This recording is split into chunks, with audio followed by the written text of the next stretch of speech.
오늘 우리에게 주시는 하나님의 말씀은 요한 1서 5장 19절과 20절입니다.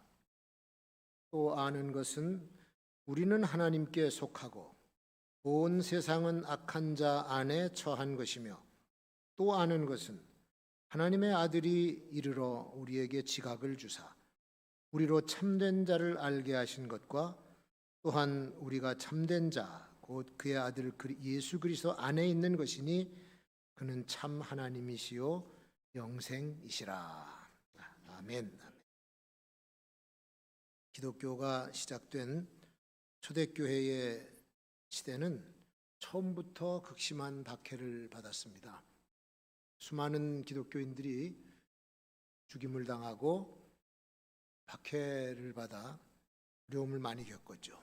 그게 약 한 300년 계속됩니다. 313년에 로마의 황제인 콘스탄틴이 박해를 그치고 기독교를 국교로 받아들입니다. 그래서 기독교가 로마의 국교가 된 이후로 박해는 그치고 기독교는 자유를 얻게 됐죠. 그리고 특혜를 받게 됩니다. 그러다 보니까 기독교의 경건 생활이 타락으로 떨어지게 되고 이상한 기독교가 됐어요. 근데 또 한편으로는 신학적인 연구가 깊어지면서 평안 시대에 성도들이 어떻게 살아야 될 것인가 하는 것을 신학으로 정립을 해 주었습니다. 근데 애석하게도 기독교화가 된 로마가 100년도, 그 뒤로 100년도 되지 않아서 410년 8월에 고트족에 의해서 함락을 당하고 맙니다. 영원한 제국일 것 같은 그 로마가 이렇게 한순간에 무너지고 말았어요. 바로 어거스틴이 로마가 몰락하고 새 시대가 전개되는 그런 전환기에 활동을 했던 신학자입니다. 근데 사람들이 로마가 망한 것이 기독교 때문이다라고 하는 말이 번지게 되니까 어거스틴이 책을 하나 써요. 그 책이 하나님의 도성이라고 하는 책입니다. The City of God, 하나님의 도성. 그 책을 저술해서 그 안에 기독교 역사관하고 하나님의 절대적인 주권적 통치를 거기다가 기록을 해놨습니다. 하나님이 완전한 세상을 창조하셨는데 인간이 죄 때문에 타락을 해가지고 예수님을 통해서 회복시키시는 구속의 역사가 기독교 역사다. 이렇게 구속 역사로 봤던 겁니다. 그러면서 기독교가 로마를 망하게 한 것이 아니고 하나님의 역사가 흘러왔다라고 하는 것을 변증한 거죠. 이 어거스틴의 그 책에서는 세상의 도성과 하나님의 도성을 얘기하고 있어요. 두 사회를 말하는 건데, 아담의 큰아들인 가인이 자기 동생을 때려 죽이고 살인자가 됩니다. 그래서 가인의 계보를 이어가는 세상의 도성이 있고, 또 경건한 제사를 드리다가 죽은 아벨의 계보를 잇는 하나님의 도성이 있다. 이 두 개의 나라가 계속해서 역사를 통해 흘러가다가 마지막에는 예수 그리스도의 부활을 통해서 최후의 승리자가 드러나게 되고, 그 최후의 승리자가 세상의 도성을 심판하게 되고 무너뜨릴 것이지만 하나님의 도성은 영원하게 서게 된다고 하는 것이 그 책의 골자예요. 영원한 하나님의 나라. 그래서 지금도 76억의 인구 중에 수많은 종족이 있고 나라가 얼마나 많습니까? 그런데 이렇게 섞여진 나라들, 많은 나라 종족 가운데 크게 두 가지로 구분해버리면, 하나는 세상 나라에 속한 사람들이고 또 하나는 하나님 나라에 속한 사람들로 구분이 됩니다. 그러면서 성경의 교훈이 뭡니까? 이 두 개의 세계 중에서 너희가 어디에 속할 것인가? 올바른 선택을 하라는 거예요. 진실과 거짓 중에 어디에 속할 거냐? 빛과 어두움 중에 어디에 속할 것이며, 정의와 불의 어느 것을 따를 것이며, 구원의 길과 멸망의 길 어디에 선택을 할 것이냐? 후회 없는 선택을 하는 겁니다. 단 한 번의 선택이 영생과 영벌을 가리기 때문에. 그래서 이 중대한 결정을 해야 되는데, 올바른 선택, 올바른 결정을 하려면 상황 판단을 잘해야 돼요. 우리가 사업을 해도 결혼을 해도 뭘 하든지 상황 판단을 잘하고 선택을 해야 성공을 하지, 그러지 않으면 낭패를 당합니다. 그 상황 판단을 통해서 우리가 처한 시대에 어떤 행동을 해야 될지, 그런데 오늘의 상황이 벌어지기까지 옛날부터 지금까지 흘러온 인간의 역사가 있어요. 역사가 흘러오면서 오늘의 상황이 만들어진 겁니다. 그리고 역사 속에서는 주동적으로 활동했던 사람이 있습니다. 왕이라든지 또는 사상가라든지. 그것만이 아니라 그 당시마다 벌어졌던 자연적인 현상들이 영향을 줍니다. 14세기 중엽에 유럽의 흑사병이 번집니다. 1348년부터 한 5년 동안 유럽의 각국에서 이 흑사병이 번지면서 인구의 30%가 죽어요. 인구가 감소됩니다. 근데 흑사병이 그렇게 끝난 것이 아니라 그냥 수세기 동안 계속되면서 18세기 중엽까지 흑사병이 계속됩니다. 우리나라 조선 말기에도 흑사병으로 죽은 사람들이 많이 있었어요. 흑사병 때문에 인구가 줄어드니까 농촌의 노동 인구가 줄어들어요. 생산력이 떨어지죠. 농업이 타격을 입었습니다. 그래서 14세기 후반 영국과 프랑스에서는 농민 폭동이 일어났고 농민들이 농토를 떠나서 도주를 합니다. 그러니까 농부들을 통해서 수입을 얻던 귀족들이 또 타격을 입는 거예요. 수입이 없어진 겁니다. 그러니까 농민들을 또 옥죄니까 그다음엔 그런 폭동이 일어나고 이 경제적인 손실에다가 어려움을 겪게 되니까 이 흑사병을 가리켜서 신이 내린 저주다라고 말했던 겁니다. 그런데 이 재앙이 그냥 재앙으로 끝난 게 아니라 새로운 시대를 열었어요.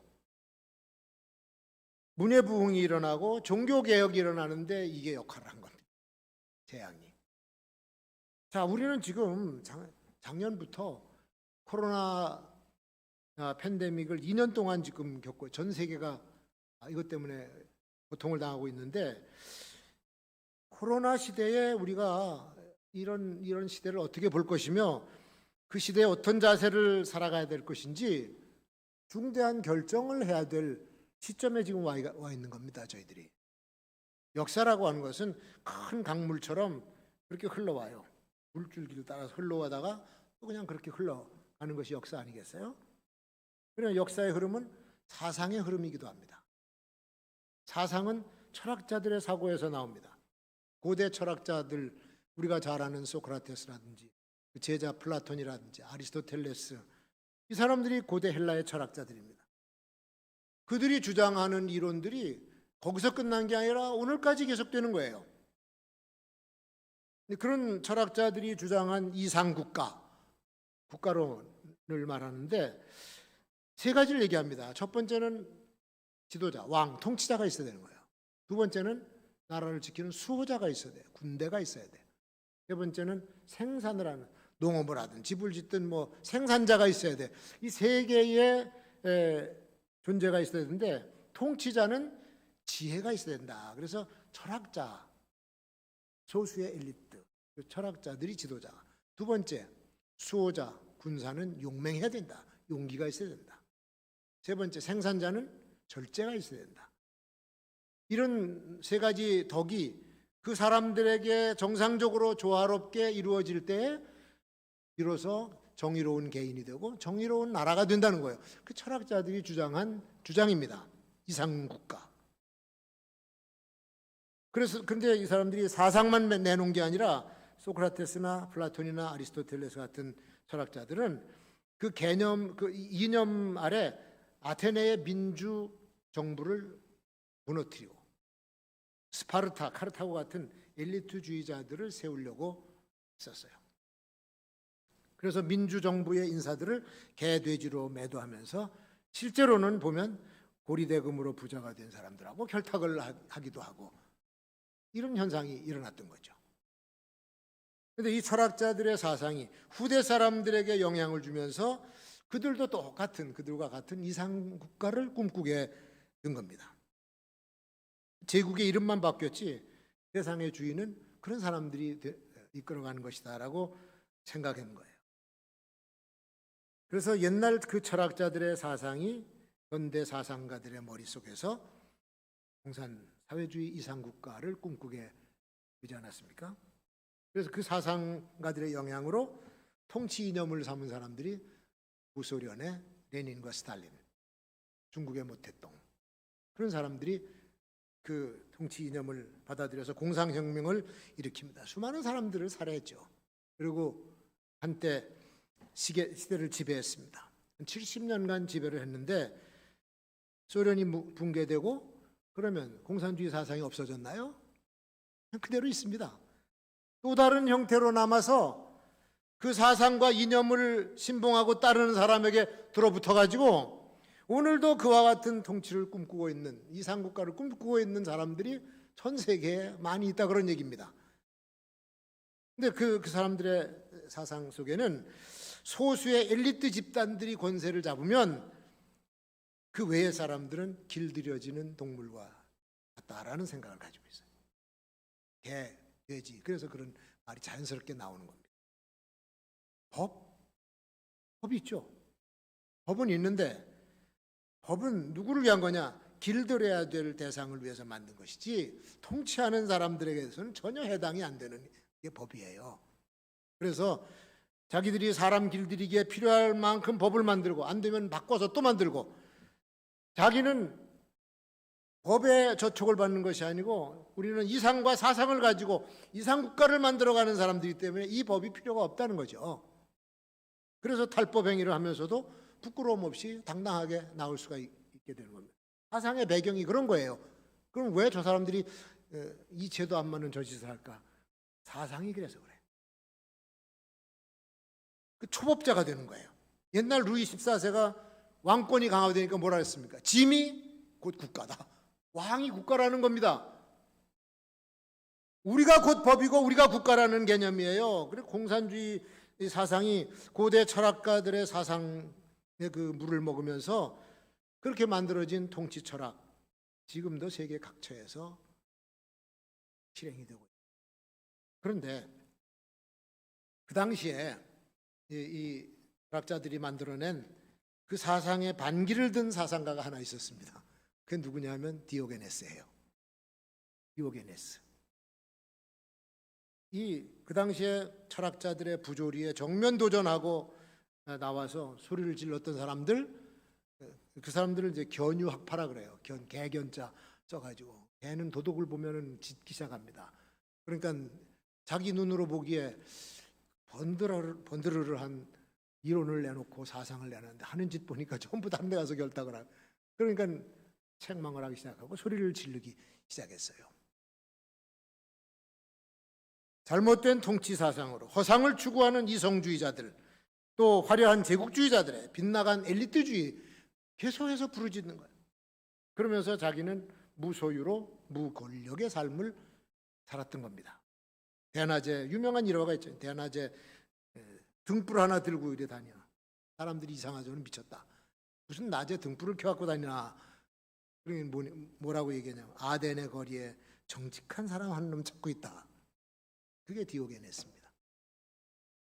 알렉산더가 인도 정복을 하기 위해서 고린도에 군사를 이끌고 도착을 했어요. 그때 철학자들, 지방의 부호들, 지도자들이 다 모였죠. 그런데 알렉산더가 만나고 싶어하는 디오게네스가 안 보여. 오지 않은 겁니다. 그래서 부관을 불러서 디오게네스 살고 있는 길거리로 나가서 조그마한 허름한 통나무집 앞에 갔더니 거기 앞에 문 앞에 앉아 쭈그리고 앉아 있는 철학자를 발견한 겁니다. 그리고 얘기를 시작해요. 나는 알렉산더 장군이요, 그대가 원하는 소원을 들어주려고 왔소이다.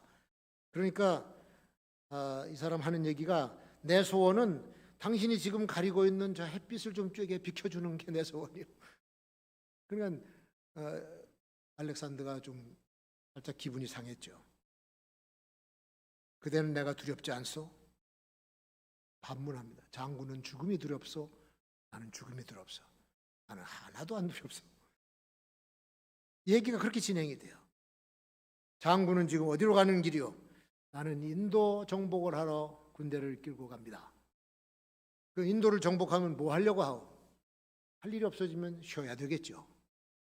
나는 벌써부터 쉬고 있어이다. 이 사람이 디오게네스야. 그러니까 그 얘기 끝나고 가면서 부관한테 그렇게 얘기했다 그래요. 내가 알렉산더가 아니라면 디오게네스가 하고 싶다. 이 플라톤과 디오게네스가 쓴 국가에 대한 책은 견해가 달라요. 플라톤의 이상국가는 엘리트를 통해서 질서를 만들고 통치해 나가는 그런 국가라고 하면, 디오게네스의 이상국가는 무소유, 무투쟁, 무통제, 무저항주의, 뭐 이런 마음의 유토피아를 얘기하고 있습니다. 그가 기독교인은 아니에요. 그런데 많은 것을 생각하게 해주는 그런 사람이다 생각을 합니다. 그래서 그 역사의 흐름은 결국 어떤 이론이 생기면 꼭 반대의 이론이 생깁니다. 그래서 정반합이라 그러죠.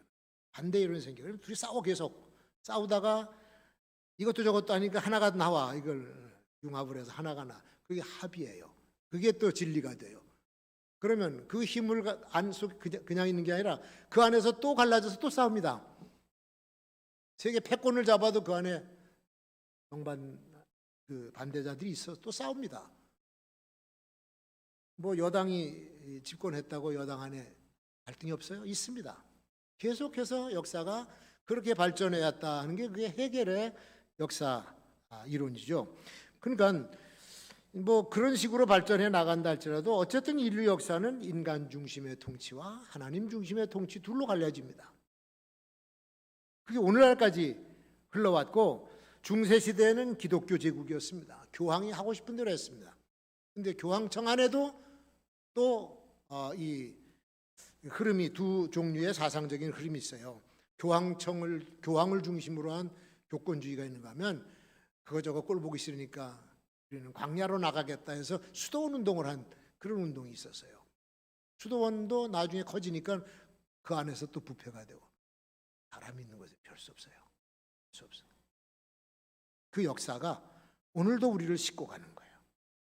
그런데 그렇게 계속 되고 끝나는 것이 아니죠. 성경이 가르쳐주고 있는 것은 악의 통치자가 어디선가 지금 준비되고 활동하고 있다 그런 겁니다. 그게 오늘 요한일서 2장 18절에 나와 적그리스도에 대해서 말씀하고 있어요.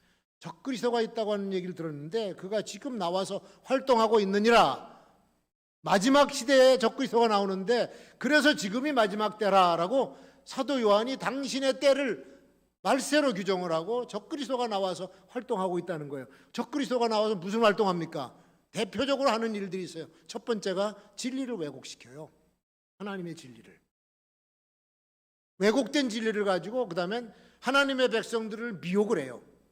그리고 하나님을 떠나게 만들어. 그게 두 번째 하는 일이야. 세 번째는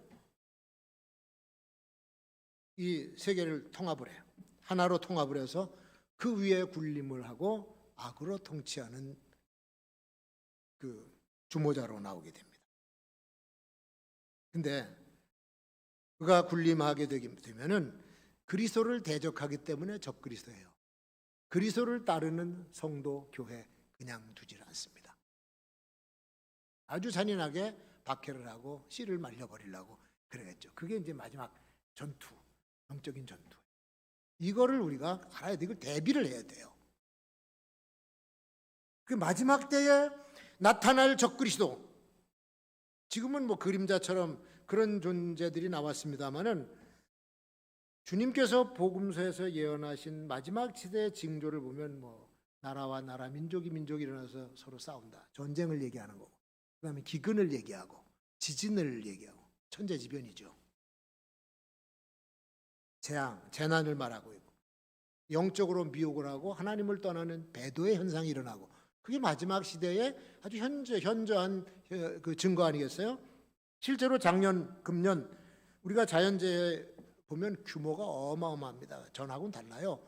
2020년 작년에 미국의 산불, 호주의 산불, 인공위성에서 볼 정도로 엄청나게 큰 산불이 나고 시베리아까지 피해 규모가 천문학적인 금액입니다. 추운 시베리아에 예상하지 못한 고온 현상이 나타나 하루에 허리케인 5개가 동시에 카리브해안해에서 바다에서 발생을 하루 안에 폭설도 내리고 고온 현상도 나타나고 별 이상한 일이 나타나. 중국에 7개월 동안 쏟아진 장마비 때문에 인명피해 이재민들이 수천만이 났습니다. 주먹만한 우박이 떨어지고 1년에 내릴 비가 하루에 쏟아지고 일본의 태풍 홍수 피해는 상상을 초월합니다. 거기다 아프리카, 중동, 중국 이 지역을 거쳐서 메뚜기 떼가 새카맣게 하늘을 덮고 작물을 해치고 있습니다. 이런 현상이 나타나고 있어요. 그러니까 악한 시대에는 악한 현상들이 끊임없이 나오게 되는데 코로나 때문에 금년에 닥칠 위기가 뭐냐? 전문가들이 기아 현상이라 해요. 기아. 세계 식량 계획 사무총장 데이빗 비슬리가 코로나 이전에 세계의 기아 인구가 굶어서 못 먹는 사람들의 인구가 1억 3,500. 엄청 많습니다. 1억 3,500만 명이 굶어 죽어가고 있어요. 근데 코로나 이후로 배로 늘었습니다. 2억 6,500. 뉴욕 타임즈에서 뭐라 하냐면 코로나라고 하는 역병이 인류를 굶주림의 벼랑으로 몰고 가고 굶겨 죽인다 이거예요. 자가격리시키죠. 사회적 거리두기, 소상공인 활동 사업을 못하게 만들지. 공산품 생산량이 줄어들 수밖에 없잖아요. 농사도 그렇고. 거기다가 이제 코로나 때문에 국경을 봉쇄하는 사태가 벌어진다 그러면 이게 글로벌 농작물 유통이 어려워지게.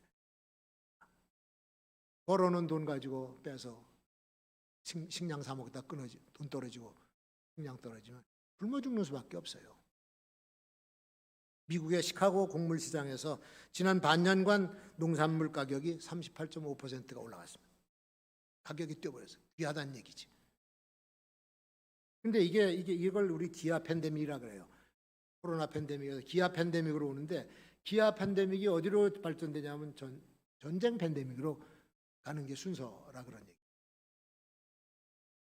근데 앞으로 이제 일어날 전쟁, 그래서 3차 세계 대전을 지금 이제 생각하고 있는데 1차 세계 대전은 4년에 끝났어요. 2차 세계 대전은 6년 동안 싸웠습니다. 3차 세계 대전은 2년 이내로 끝날 것이다. 왜? 전쟁의 목적이 인구 줄이는 목적이랍니다. 3분의 1을 줄인다. 엄청나게 죽죠. 무기가 우리가 상상을 초월한 파괴력을 가지고 있으니까 그 군이 전쟁이 일어나면 도시가 생지옥이 돼요. 도시를 점령하고 군이 딱 진입을 하면 봉쇄를 해버리면 전기수도가스를 어떻게 공급합니까? 아무리 호화로운 주거시설도 탈출하고 싶은 감옥이 되는 거예요. 밤이 되면 강도, 강간, 살인, 아비규환이죠. 경제적으로 괜찮게 살던 또 최첨단 문명의 가전기계를 가지고 살던 사람들이 갑자기 이런 어려운 상황을 만나면 살 수가 있을까요?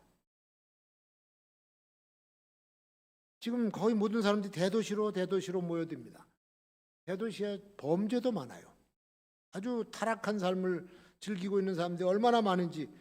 코로나가 발생하면서 술집도 지금 영업을 못하게 되니까 숨어서 지금 술 마시고 즐기다가 잡혀들잖아요. 법을 조금만 강화하면요 전부 감옥으로 들어가요. 머지않아서 화려한 도시는 소돔과 고모라처럼 멸망의 날을 맞게 된다. 이 세계는 코로나 재앙을 통해서 새로운 질서를 만들려고 하고 있습니다. 그래서 무슨 말이 나오냐면 영어로 The Great Reset. 전체를 세트를 다시 해버리는 거예요. 재설정. 세계 경제 포럼에서 공식적으로 이 리셋을 발표를 하고 그 계획을 논의하기 위해서 정상회담을 개최하고 환경 문제, 무슨 이런 오염 문제 이런 것들을 다루게 해야 되고 이제 법을 만들어냅니다. 우리나라 국회에도 기후 환경 지금 소위원회 법안을 통과하고 있잖아요. 그렇게 갈 수밖에 없어. 이게 코로나가 지나면서 환경 문제로 갈 수밖에 없습니다. 그냥 있으면 다 죽으니까. 그래서 이런 재설정을 하는데, 이 세계적인 재설정은 전 세계를 단일 정부로 만들려고 하는 첫 번째 첫걸음이다. 처음에는 그 이전에는 세계 경제 체제를 하나로 구축을 해야 돼요.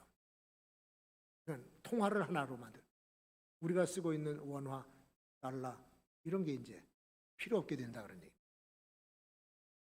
그럼 단일 국가가 이루어지려면 모든 개별 국가가 없어져야 돼요. 한국, 일본 뭐 이런 이름이 없어져야 돼. 그러려면 그건 전쟁으로 인해서 할 수밖에 없어요. 그래서 전쟁 얘기가 나온 거고, 은행가들을 통해서 세계 모든 나라들을 빚더미에 앉게 해야 됩니다. 그래야 접수하니까. 종이화폐 쓰던 자본주의 무너뜨리고 디지털 화폐 같은 단일 경제 화폐를 만들어요.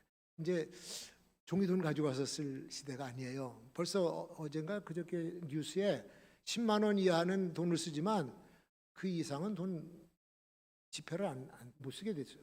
법을 그렇게 만들어가고 있습니다. 돈이 필요 없어요. 종이 조각이에요. 그리고 종교가 여러 개면은 단일 통치 체제가 안 돼요. 이슬람은 이슬람대로 소리 지르고 기독교는 기독교대로 소리 지르고 불교, 힌두교 다 그러잖아. 그래서 이 종교를 파괴시키려면 하나가 돼야 돼. 그래서 종교 다원주의를 말하면서 기독교도 불교도 다 들어와서 그 하나 된 종교 속으로 들어와야지. 옛날 로마에서 하나 통치를 하기 위해서 종교를 하나 등록시켰듯이 하나가 돼야 돼. 여기 안 들어오면은 반역자가 되는 겁니다. 이상스러운 종교가 만들어질 수가 있어. 국가 지위 이렇게 하나의 정부로 통치를 하려면 가족 제도도 폐지시켜야 됩니다. 아버지, 어머니, 아들, 딸 가족 관계가 없어져야 돼요. 그래서 결혼도 안 하는 걸 좋아하고 수입을 자꾸 못하게 하면서 알바짜리나 그만큼 줘서 간신히 먹고 살게 하고 결혼을 못하니까 애를 낳습니까? 아동학대 사건, 뭐 독신주의 이런 타락 문화를 얘기하고 동성애 조장을 하고 다 의도가 있는 거예요. 그게 무슨 뭐 아동학대를 왜 이렇게 많이 냅니까? 자식들이 부모들로부터 분리가 돼야 되겠다. 세뇌교육이죠. 사유재산 제도도 없어져야 돼요. 그래서 이 뭡니까 상속세를 높여가지고 부자가 세습되지 못하도록 주가 조작, 그다음에 환율 조작, 재산을 형성 못하게 만들. 그러니까 이게 지금 코로나가 터져버리니까 이게 빨라지는 거예요. 이런 속도가. 국가주의, 애국주의를 없애고 하나의 정부를 만들어 한 사람 통치 아래 들어가게 만들고는 세계인이 지지하는 한 사람의 통치자가 등극을 하게 됩니다. 아주 인기 많죠. 전 세계를 행복하게 만들어줄 것 같은 사람이 등장을 하면서 이게 얼마 되지 않아서 본색이 드러나. 악으로 통치하는 적그리스도가 자기 마음대로 하는 거죠. 그게 적그리스도야. 성경에 예고되어 있는 적그리스도. 지금은 어디서 만들어지는지 어떤 사람들이 그 바탕을 만들어주는지 우리도 몰라요. 아무도 몰라요. 제가 압니까? 여러분이 압니까? 여기저기서 보이는 현상들이 적그리스도의 활동 무대를 만들어가고 있다. 그거는 우리가 감지할 수가 있는 겁니다. 이 아프가니스탄 아까도 기도했습니다만 미군이 급거 철수하면서 탈레반이 딱 장악을 했어요. 이제 그 나라는 많은 사람들이 처형당하고 수청당하고 할 겁니다. 바이든이 위대한 실수를 하지 않았나 그런 생각을 하는데 우리는 그 뒤에도 어떤 스토리가 숨어 있는지 몰라요. 9.11 테러가 터졌을 때 미국 국회가 난리가 났습니다. 그래서 아프간을 점령하죠. 전쟁을 일으켰죠. 알카에다가 거기 숨어 있거든. 탈레반. 그래서 전쟁을 일으켰는데 미국이 출동하니까 그 우방국들 서양의 미국과 동맹을 맺은 국가들이 다 전투에 동참을 했습니다. 우리나라에도 요청했어요. 동맹국이니까.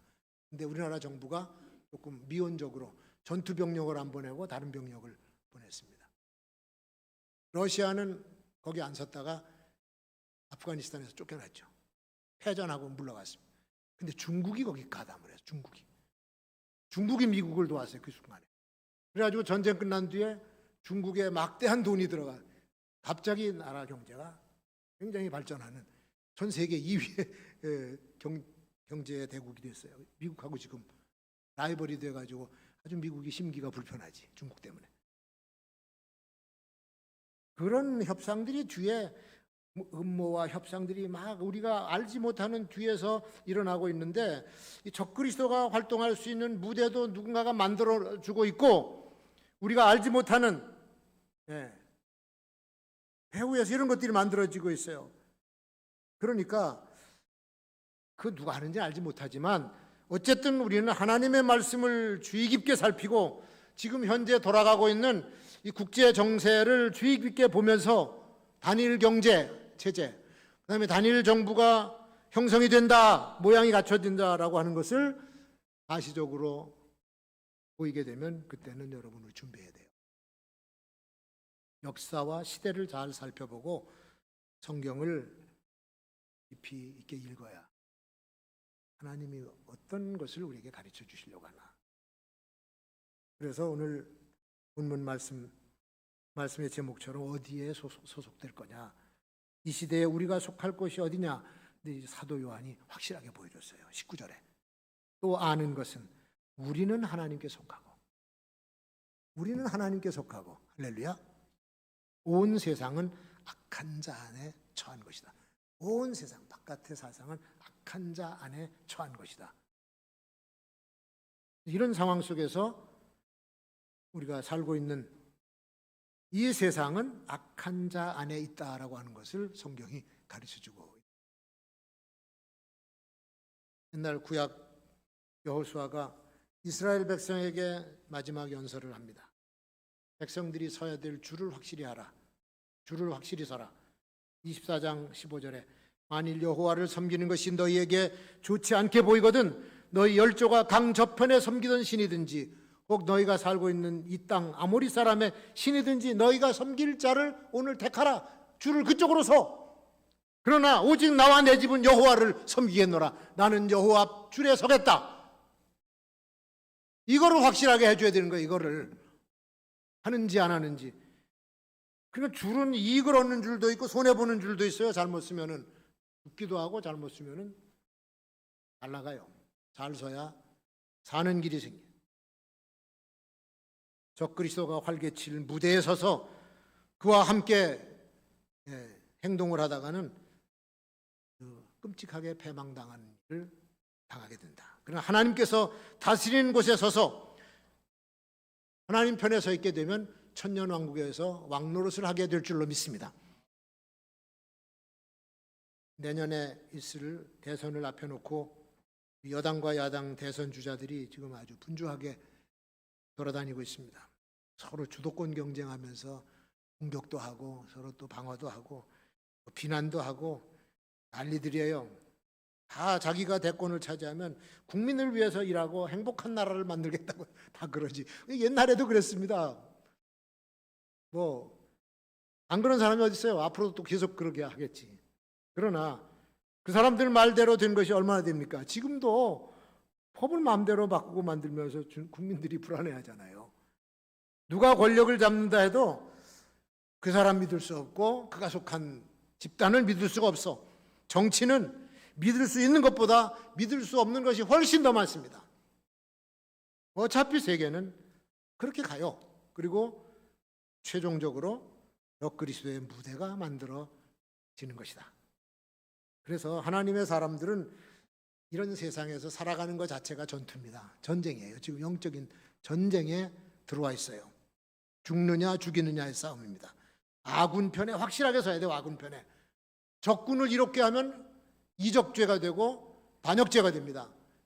이것도 아니고 저것도 아니고 어정쩡하게 서 있으면 이중간첩으로 오인받아서 양쪽에서 다 공격을 당합니다. 확실하게 서요. 확실하게.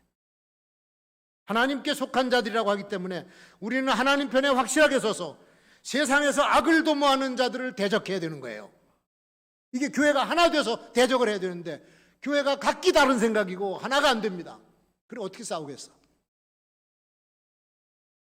우리는 세상을 향해서 하나님의 뜻을 전하는 선지자의 역할을 감당을 해야 되고 교회는 힘을 모아서 불의한 세상에 경종을 울려주고 세상을 바꾸는 일을 해야 되는 것이에요. 오늘 본문에 보니까 예수 그리스도는 참된 자요. 참되다고 하는 것은 진리라고 하는 뜻입니다. 주님은 진리의 왕이세요. 진리로 다스리는 분이고, 불의가 난무하고 거짓으로 통치하는 세상의 통치자들과는 전혀 다른 평강과 진리로 다스리는 그리스도, 그 편에 서서 우리는 그리스도의 군사가 되어가지고 그분에게 충성을 다하고 죽기까지 충성하는 이게 말세 성도의 자세가 되어야 될 줄로 믿습니다.